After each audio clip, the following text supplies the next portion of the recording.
This video is not for whales and dolphins, it's for you because you are just like me. Average Life Gamer here, and today I set out on a mission to prove who the strongest DPS in... No, I didn't really, sorry. I'm just going to give you the TLDR straight off the rip that we probably all know anyway, and that is Miyabi is still the strongest DPS in Zenless Zone 0. I did do a little bit of testing, I did do a little bit of messing around, and I actually found some stuff that I think is kind of interesting, and I'll run into that in a moment. But yeah, Miyabi is still the strongest DPS in Zenless Zone 0, and I think that's a really good thing for the future of the game, and we'll get on to talking about that in the second half of this video. But at the start, I just want to talk through how Yixuan actually does close the gap in some circumstances, and then we'll kind of get onto that stuff. So first things first then, why am I doing this? Well, I actually thought that Yixuan was less reliant on her engine than Miyabi, and I thought in certain circumstances she might actually be able to beat Miyabi out if you're not using her engine. So what I decided to do is I decided to run the Miyabi team, the Mono Ice team, so Miyabi, Like, and Sukaku, against the Marionette with and without her engine. And then I also decided to run Yixuan against Marionette with and without her engine. And I ran Yixuan in a Trigger and Pan team. I was trying to keep the cost as similar to the Miyabi team as I could, because I didn't want to run 2 limited S ranks, which is why I didn't run Astra. But yeah, and I wanted to make sure I got 3 stuns, so I wanted to include a stun agent. Now, you could also argue that Yixuan's team is more expensive because we have a limited S rank in there of Trigger, and that's fair enough. But I also chose to run the buff that doesn't shill for either of them, so it's not the Anomaly buff and not the Yixuan shill buff. I ran the middle buff, the one that gives some small buffs to attack and crit damage, which does probably benefit Miyabi a little bit more. Also, Marionette does have a small buff to ice damage as well, so that is also going to help Miyabi out a little bit more. But anyway, what I'm going to do is I'm going to say that with their engines, without the buffs that they should have got, these were the scores that I got. So with the engine, I got 38,250 on Miyabi and then 35,950 on Yixuan. And I thought this was pretty reasonable. Neither of them are using the buffs that's like best for them. And then when we switched to Marcato, the gap was a lot smaller. Miyabi was on 29,560 and Yixuan on 28,736. All M0, of course.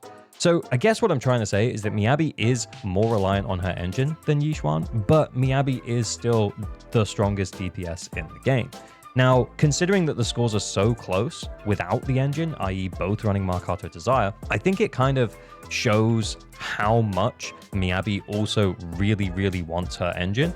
Yeah, you can absolutely run her without her engine, and you can run her without an Anomaly buff, and she's still gonna absolutely slap the enemy around. 100% she's still going to do that. And just to be clear as well, when I did these encounters against the Marionettes, I only took my first score. So I didn't want to sit there resetting every time I messed up a Mono Ice stun window, or else the score would have been substantially different, and we probably would have got another 5 to 6k out of the Miyabi team. Oh no, I did it wrong, guys! I've messed it up already, okay? But I also kind of wanted to represent like the average player experience.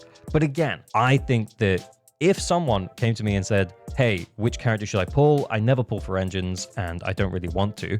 I might actually suggest that they get Yixuan over Miyabi, which I don't think would be too crazy. I also think as well that as much as Miyabi can be played at a much higher level, and it's kind of like I said, if I'd have reset every time I messed up a Mono Ice stun window, then yeah, the score would have gone up a lot higher on Miyabi, but I kind of didn't want to do that.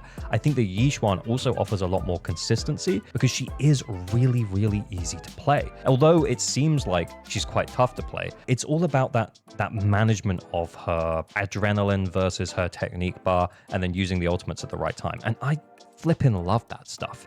But let's talk more about how this is good for the future of Zenless Zone 0 in just a moment after this reminder that you probably haven't subscribed. Like and subscribing is a great way to support creators like me on YouTube. You can also drop me a follow over on Twitch. I yap about this stuff regularly, and I'm gonna sneeze.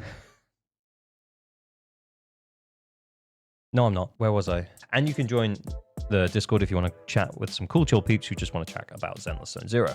So let's talk more about how this is good for the future of Zenless Zone 0, because there was a time back in 1.4 when we got Miyabi, and there was such a huge disparity between Miyabi and the next closest DPS to her that we were starting to be a little bit concerned that power creep was something that Zenless Zone 0 was really going to suffer from. And although it did happen a bit, they've kind of righted some wrongs, you know? They've gone back and they've buffed Ellen, and they're now clearly treating Miyabi as the ceiling in terms of power, because Yixuan is not quite reaching the same level as Miyabi. And again, I think this is really, really good for the future of the game. It means that they've set that level and they're not going to go beyond it. And as much as I kind of just went into a little bit of detail there about why I might recommend Yixuan to certain types of players over Miyabi, Miyabi is still the strongest. It's not really even that much of a question mark, I'm not going to lie. But yeah, Yixuan is incredibly fun to play though, and I like her a lot more than I thought I would as an agent. The character is I mean, she's hot, but you know. I was a little worried as well that she was going to have like too high of a skill floor. So when we first started seeing the stuff coming out of the content creator beta server, and we were seeing all of these crazy combos and stuff, but then realizing that actually those crazy combos weren't that hard, and it was really just more about managing the difference between her technique and adrenaline and making sure you have enough as you head into the stun window that you can do her mini ult, and then also, you know, you have enough adrenaline to kind of carry you through that stun window and do a few bubbles. It's not really that complicated. Yeah, sure, you can min-max it, but it's not really that much of a big thing. It's that in-combat resource management, and I really like that because it means that as a player who focuses more on knowledge of the game, I spend more time staring at the top left corner than I do at Yixuan doing anything on the screen, because I'm just thinking about how to manage the adrenaline and the technique stuff, and I really love that. I think Yixuan is my favorite character to play that we've had so far, and I'm just gushing about Yixuan now. But Miyabi also has a very low skill floor, but then a super high skill ceiling. And it's possible that with Yixuan, we just haven't discovered yet the kind of team that is going to unlock that high skill ceiling. Kind of like the mono ice situation for Miyabi, that kind of came out quite a bit after Miyabi initially released. And now that's probably the hardest team to play in the game at a high level, but you can still just tap the buttons and absolutely crush the content. More than anything, I think that this video is kind of an anti-power creep video. The devs have shown that Miyabi is the ceiling, and Yixuan isn't surpassing that. You could argue that without engine and with better play that Yixuan would get closer to Miyabi, but again, that was kind of part of the point of me averagely playing these teams on a first run, is that actually if I played the teams more, I know that the Miyabi team has more complexity to it, that I would definitely be able to get a much higher score. So it probably does widen that gap a little bit, and I think that that's completely fine. I think it means that, yeah, you can still play the team at a basic level, and Miyabi's still stronger, but for the time being with Yixuan, as much as, yeah, she might not be as strong as Miyabi, the buffs are going to shill for her pretty hard in Deadly Assault, and the enemies are going to shill for her pretty hard. We got the Miasma Priest, we've got the Miasma Pac-Man in Shiyu defense, and I think that people who pull Yixuan aren't going to be disappointed with her moving forwards, but she's not Miyabi level. And again, I think that's great that we've got that ceiling for where the top level is for now.